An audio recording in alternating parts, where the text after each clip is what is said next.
akhir-akhir ini sedikit mengejutkan kita kaum muslimin tentang penandatanganan Bapak Kepala Presiden Republik Indonesia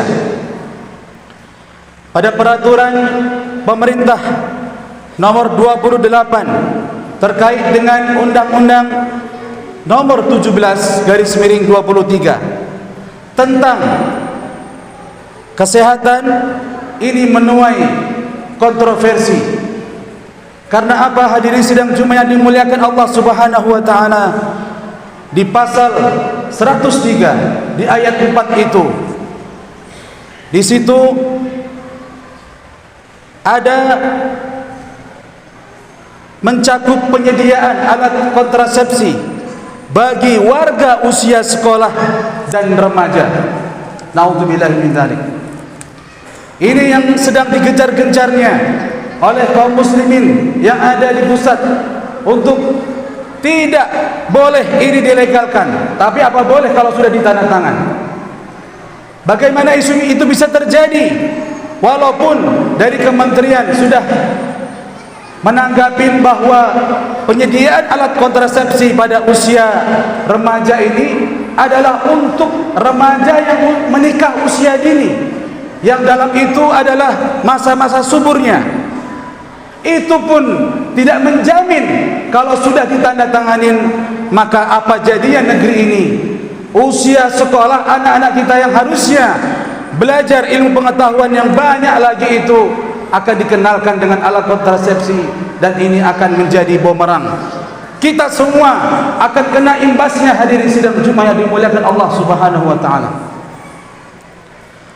Allah Subhanahu wa taala berfirman di dalam Quran surah Al-Furqan ayat 68 itu, yang khatib sampaikan di muka, walladzina la yad'una ma'allahi ilahan akhar, dan ada orang-orang yang tidak menyertakan peribadatannya kepada Allah dengan Tuhan yang lain, wala yaqtuluna an-nafsa, dan tidak membunuh illa haramallahu bil haq, kecuali dengan adanya hak untuk membunuh, wala yaznun, dan dia tidak berzina.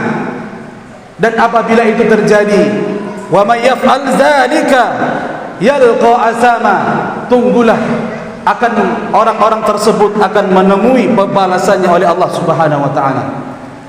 Di hadis yang lain, Nabi Muhammad sallallahu alaihi wasallam menyampaikan, idza dhahara az-zina war riba fi qaryatin, ketika di suatu tempat itu sudah merajalela sebuah perzinahan ataupun transaksi riba itu, maka fayahillu anfusuhum adabullah, maka satu desa tersebut halal untuk ditimpakan adab oleh Allah Subhanahu wa taala. Naudzubillah summa naudzubillah. Maka untuk itu jamaah, dari ayat dan dalil yang khatib sampaikan di muka mengajarkan kepada kita semua, jangan sampai kita melegalkan siapapun pemimpin daerah yang kita huni saat ini. Jangan sampai melegalkan sebuah perbuatan keji itu, maka ini akan mengundang murkai Allah Subhanahu wa taala, walaupun mungkin dalam niat yang baik. Siapa yang menjamin alat yang riskan kita bahas itu dibahas oleh guru dan anak-anak? Bagaimana isu itu bisa terjadi? Walaupun niatnya itu adalah untuk mencegah terjangkitnya sebuah penyakit, namun hadirin sidang Jumat yang dimuliakan Allah, Badan BKKN itu menyebutkan ada 59% di tahun ini terjadilah sebuah hamil di luar nikah. Itu dialami oleh perempuan 59%, dan 41-nya itu adalah laki-laki, dan itu semua adalah di masa usia sekolah. Hadirin sidang Jumat yang dimuliakan Allah Subhanahu wa taala. Belum aja dilegalkan sudah bagaimana meramaknya perzinahan saat ini, hadirin sidang Jumat yang dimuliakan Allah Subhanahu wa taala. Belum lagi PT apa nih menyebutkan, saya lupa, PPATK menyebutkan bahwa ada 24.000 transaksi yang mencurigakan, yang itu didominasi oleh anak-anak remaja. Dan itu bukan judi online, hadirin sidang Jumat yang dimuliakan Allah, transaksi biasa.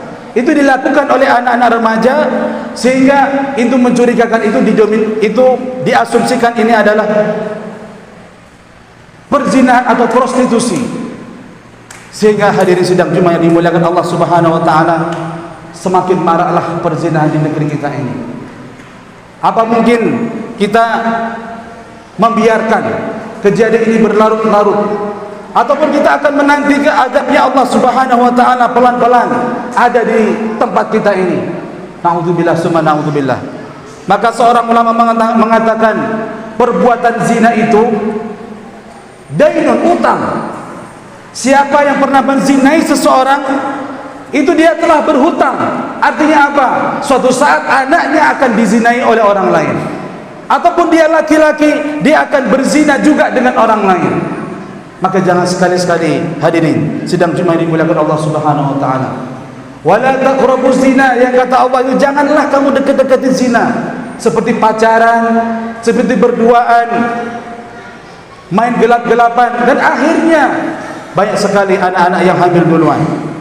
Dan itu terjadi satu di kota-kota besar saat ini, hadirin sidang Jumat yang dimuliakan Allah Subhanahu wa taala.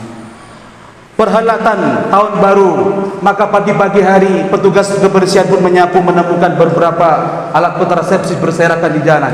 Itu terjadi di Batam. Bagaimana mungkin perhelatan yang harusnya itu di sakral dan penuh dengan harapan, itu didodai oleh orang-orang yang tidak bertanggung jawab. Maka hadirin sidang Jumat yang dimuliakan Allah Subhanahu wa taala, mengingatkan kepada kita, jangan pernah kita berbuat zina, ataupun jangan pernah kita menyetujui perbuatan zina itu, karena itu mengundang mara bahaya dan azab oleh Allah Subhanahu wa taala. Maka disampaikan perbuatan zina itu selain mengundang azab Allah Subhanahu wa taala, ini adalah perbuatan keji, bisa menular sebuah penyakit, lalu bisa merugikan orang lain dan keluarganya hancur berantakan karena perzinahan itu. Mudah-mudahan sebelum khutbah yang singkat ini mengetuk hati kita semua, siapapun pemimpinnya, ayo kita jangan sampai kita menyetujui dalam hati kita yang paling dalam, kita selamatkan anak-anak kita dari perbuatan zina itu, hadirin. Untuk apa? Untuk berlangsungnya kehidupan yang akan datang. Kalau memang dunia dekat dengan kiamat, memang seperti ini huru-haranya, hadirin. Semua yang kelihatannya itu haram itu tiba-tiba berubah menjadi sesuatu yang biasa-biasa saja. Orang-orang yang baik tidak lagi dikenal, orang-orang jahat bermunculan di permukaan. Maka tersingkirlah orang-orang baik, cepat meninggalnya ulama-ulama yang orang-orang memiliki ilmu. Terumbarlah aurat di mana-mana dan terjadilah perzinahan di mana-mana yang terjadi. Maka tunggulah saatnya, innas sa'ata la'atiyah, maka sungguhnya hari kiamat itu sangat akan datang dan mengejutkan siapapun yang ada di muka bumi ini. Barakallahu li wa lakum fil Qur'anil azim wa nafa'ani wa iyyakum bima fihi minal ayati wa dzikril hakim wa taqabbala minni wa minkum tilawatahu innahu wal ghafurur rahim. Allah